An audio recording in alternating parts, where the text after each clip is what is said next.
A stale gray door is being eaten away by rust.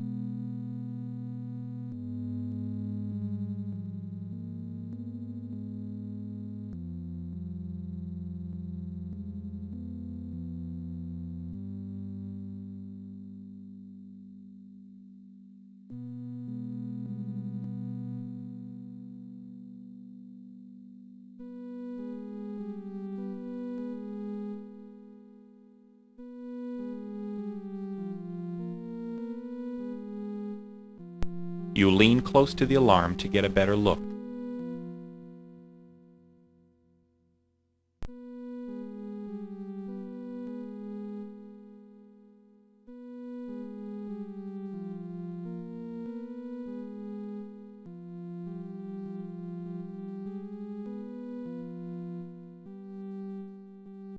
A yellow chromium case masks the sensitive insides of the alarm.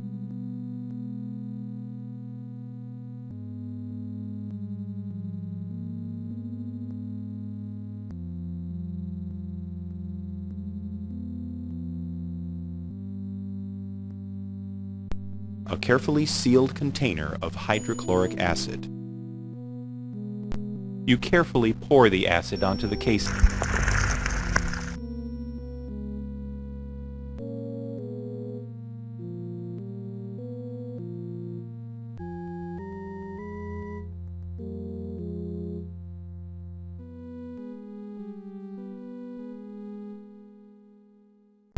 The wire cuts with a quick snap.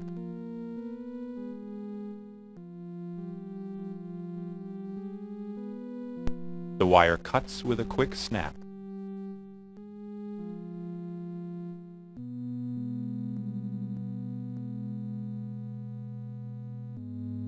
The wire cuts with a quick snap. The wire cuts with a quick snap.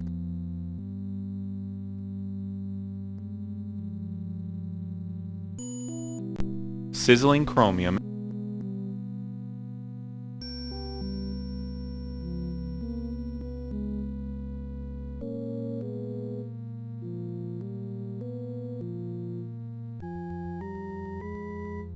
You return.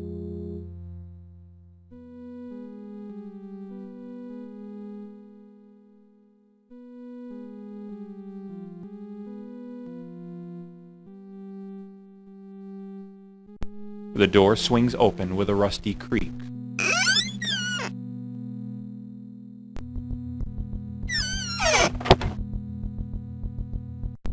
A blatant biohazard sticker marks the lid on this container. There's also a fine layer of dust sitting on the top of the container, which suggests it has been untouched for quite some time. Several large boxes are stacked next to each other with layers of thick dust on them. Invoices range from animal cages to computer printers. A wooden crate sits by itself with no label or marking. A fat metal and plastic container rests by the loading pathway. You take a closer look and see there's a notice that reads, "Contents must be kept cool." Several large boxes are stacked next to each other with layers of thick dust on them. Invoices range from animal cages. Parked next to several heavy crates sits a yellow crate mover. A copy of yesterday's newspaper lies crushed underneath the crate mover's tire, indicating recent use. A shriveled old man feverishly searches through some wooden crates.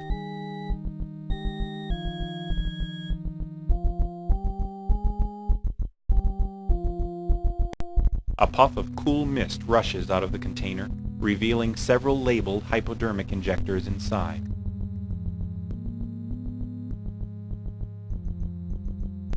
A blatant biohazard sticker marks the lid on this container. There's also a fine layer of dust sitting on the top of the container, which suggests it has been untouched for quite some time. On the far end of the warehouse, there's a loading dock door. It's probably used by trucks that are loading or unloading equipment. It has to be here. Where is it?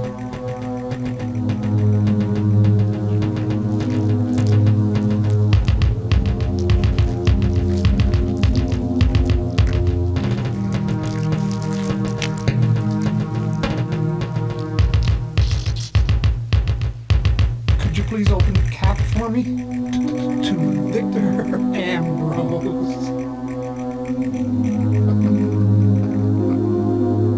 Thank you. I needed that for my nerves. Is there anything I can do for you?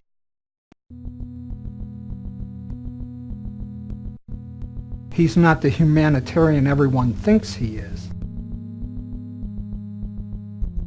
Look, all those donations are nothing but fronts. For every act of goodness, there's a personal agenda attached with it. I know because I was head of Project Emmers, a project he personally funded and eventually abused. I hypothesized that you could alter brainwave patterns through chemical induction. No one wanted to fund my idea, or at least until Victor came along. He fully funded the project and gave me complete control. Well, in the beginning he did. My staff and I thought that if we were successful, Victor would use the findings to stimulate brainwave activities in the retarded. It means they could gain the intellectual capacity they were always meant to have. But when the work progressed, Victor made some very odd requests. He asked to have the drug not only increase their mental activity, but their bodily strength. I was so wrapped up in my progress, I never questioned his strange request or his motive. We added chemicals that would increase a person's adrenaline, but the more progress we made, the more impatient Victor became. He felt that it was unrealistic to test lab rats because of the difference in brain activity. He supplied new volunteers, the homeless. One day at the lab, we injected a bum with the chemical. He immediately went into convulsions. At first, I was horrified, but by the end, I was actually quite excited to find out what would happen. He died painfully. After a while, I was no longer bothered by the inhuman experiments. Sure, many. For instance, the psychiatric hospital.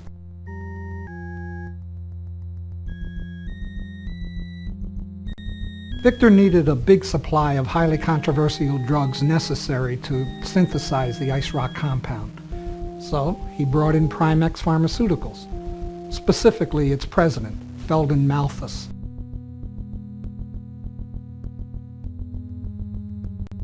I didn't finish. Victor then created Noxitex as a dummy company where the chemicals would be dropped off.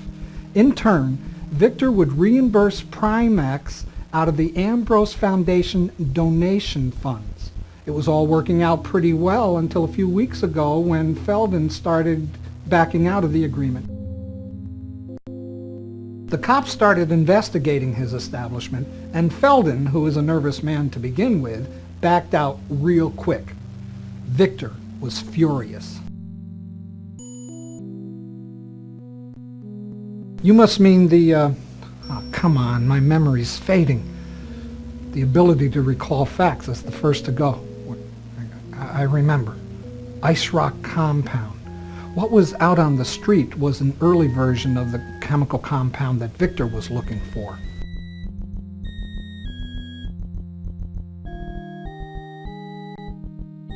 We made a grave miscalculation.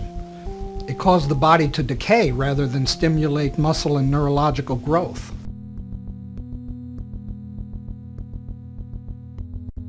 When the compound was tested on the hospital patients, they reacted positively to it. They became physically stronger and more mentally active. That eventually led us into a way of influencing brainwave patterns. What surfaced soon after was,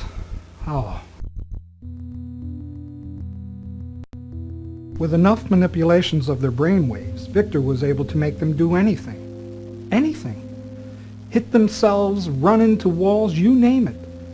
But Victor needed an ultimate test of control. So he ordered one of them to slit her own throat. The patient picked up a knife, and slit her own throat without so much as blinking.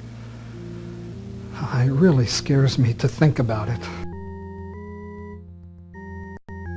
Victor felt that the ice rock compound was ready to be tested on a larger scale. The compound went into production and was released on the street about 3 weeks ago. Now at first the drug really caught on. All those who experienced it got hooked. 2 weeks ago, bodies started turning up in the city decayed. The drug had somehow caused adverse effects on the people in the street. No, that's what's so baffling. The retarded patients had positive reactions, while an average person reacted negatively.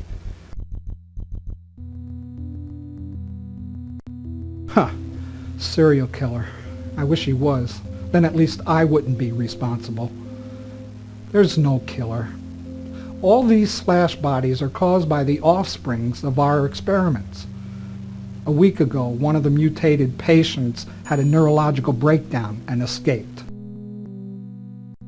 He must have had a major increase in endorphins because he had enough adrenaline to rip through the steel-barred cell. He ran into the lab that I was in. He trashed the place. He threw me into a rack of concentrated ice rock chemicals.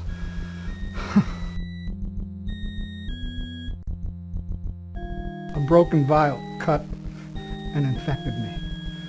I should have known this would happen. I should have stopped it before. I should have... Oh, man. This is the end for me, I'm afraid.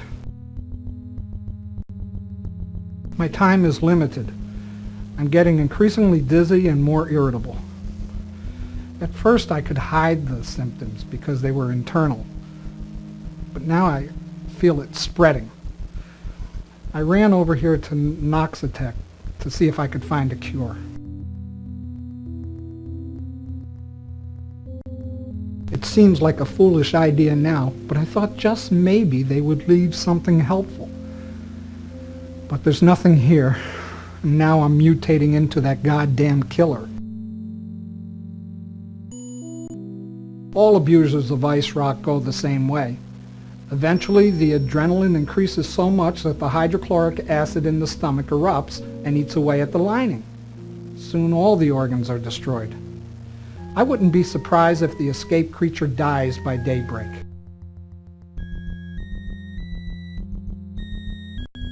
Exactly. The acid eats them clean. That's going to be me soon. It was never supposed to end this way. I was supposed to be helping the disabled, for Christ's sake. Oh, where did everything go wrong?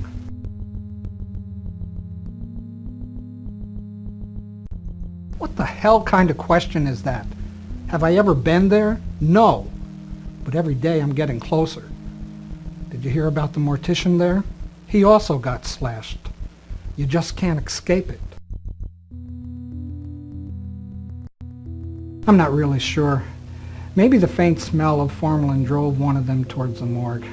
We used similar chemicals on some of the test subjects. The reaction seemed to intensify their adrenaline high.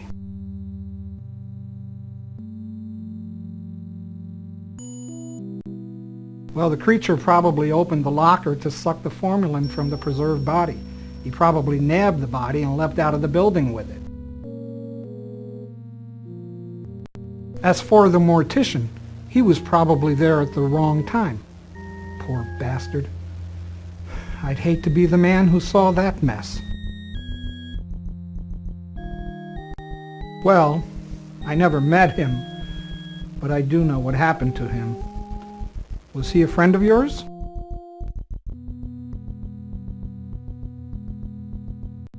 Apparently, one of Victor's guards saw the guy snooping around our operation. I don't even know how he found out about us. Another one of the mutants tried to escape a couple of nights back.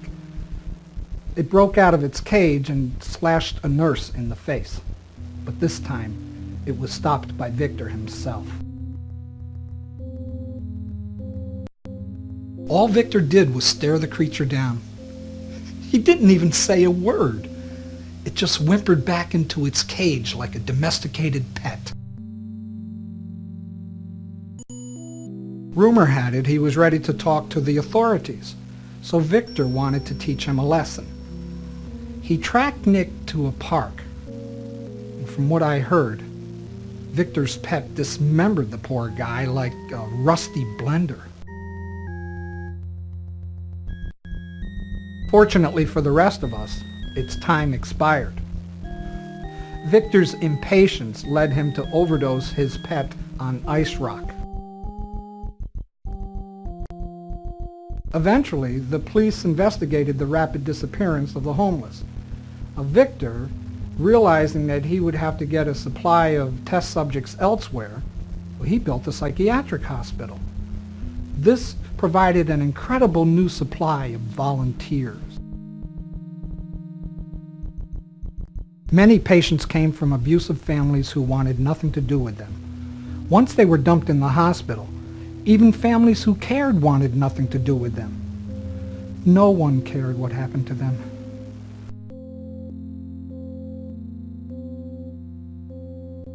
After bumping off Felden, Victor shut down Noxatex so that it wouldn't be traced back to him. I'm sure he conveniently lost all of the financial paperwork. It's too late. I'm just going to sit here and accept my fate. I know the most important thing about him, why he died. Well, this is the end for me, so what the hell do I have to lose? Felden wanted to back out of his deal with Victor, and they got into a huge fight. Felden threatened to spill the whole operation to the cops if Victor tried anything. Felden thought they were meeting at the Skyline restaurant to work out their differences, but Victor had really arranged to have him bumped off there. Sure, he made the assassination look like a random shootout so no one would suspect it was a setup. Besides, Victor had the perfect alibi. There were over 20 witnesses there who could prove that he never laid a hand on Felden. Unless he has already found another way. My God, it'll be the death of this city. I'm not sure. When I discovered I was mutating, I got the hell out of there. There's no way I'm going to let him dissect me. But I do have an idea where he might be. Go to the psychiatrist's quarters near the hospital. He might be there. Victor provides residence there for people working on the project. You can reach the underground lab through the basement of the building.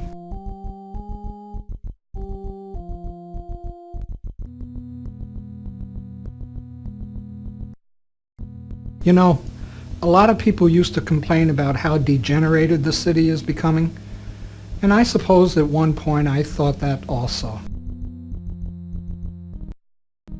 But now I just think how wonderful it was to take walks at night and see how the city lights twinkled like stars in the sky. The city noises, the busy activities. I'm going to miss it all when I'm gone. Well, everyone despises them for destroying the park. But what they did is nothing compared to what Victor Ambrose is planning to do. I think it's a superficial cover-up of a real tragedy. But hell, I'm in this so deep I don't think I could even pull off a superficial cover-up. I'm sure it's full of holes by now. Never could figure out why Victor was so infatuated with that place anyhow.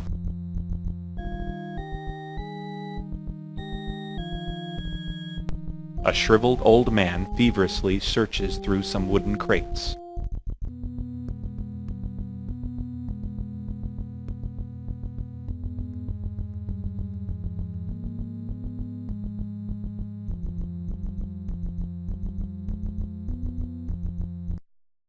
You open the door. You walk outside.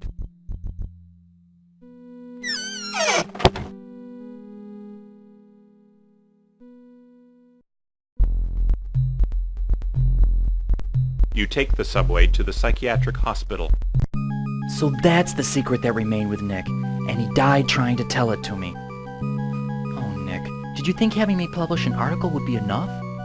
Had you realized the implications of what you had found? I wonder if Steinman did. Hell, I wonder if anyone understands what's really going on. I mean, if I don't stop Victor, it can be the end of everything. Now that I really know why Nick died, I'm unsure if meeting Dr. Steinman was a blessing or a curse. How can anyone be part of something so horrific? I'd like to believe he was misled, and he was in a lot of ways, but let's face it, he lied to himself about everything, and now he's suffering for it. Still, he tried to redeem himself at the end, or maybe he tried to redeem himself because he knew it was the end. Either way, he cleared up a lot for me.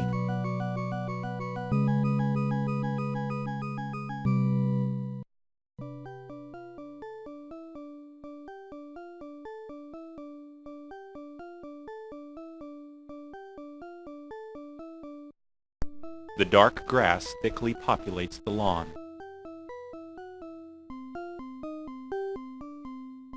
The chain-mailed bronze figure brandishes his shield and mace.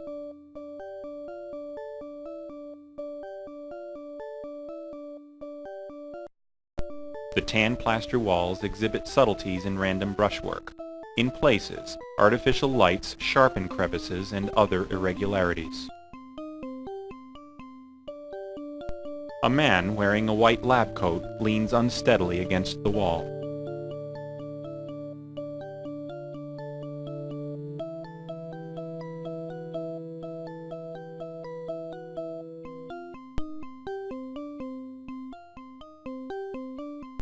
You strike up a conversation.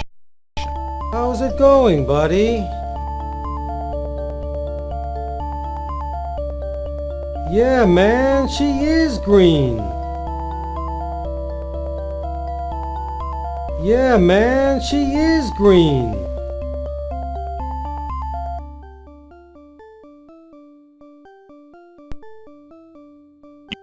How's it going, buddy? Yeah, man, she is green. Yeah, man.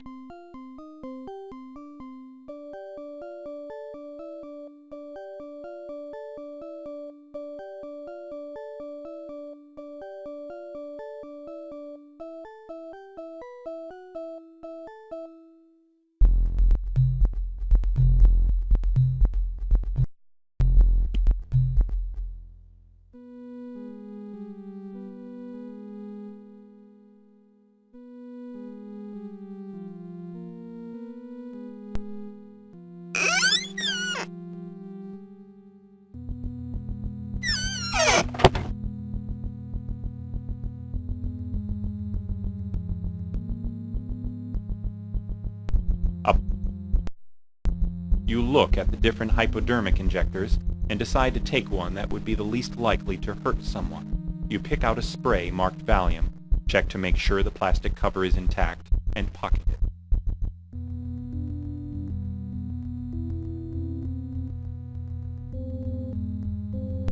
You open the door. You walk outside.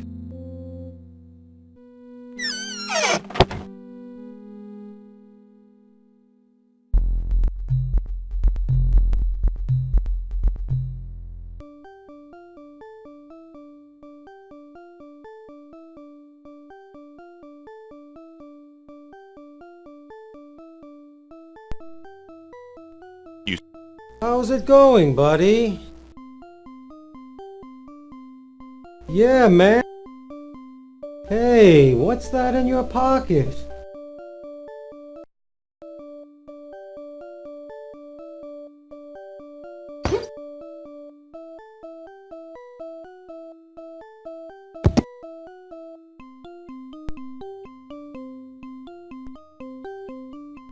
It looks like he's passed out. You slip the lab coat off of the unconscious doctor.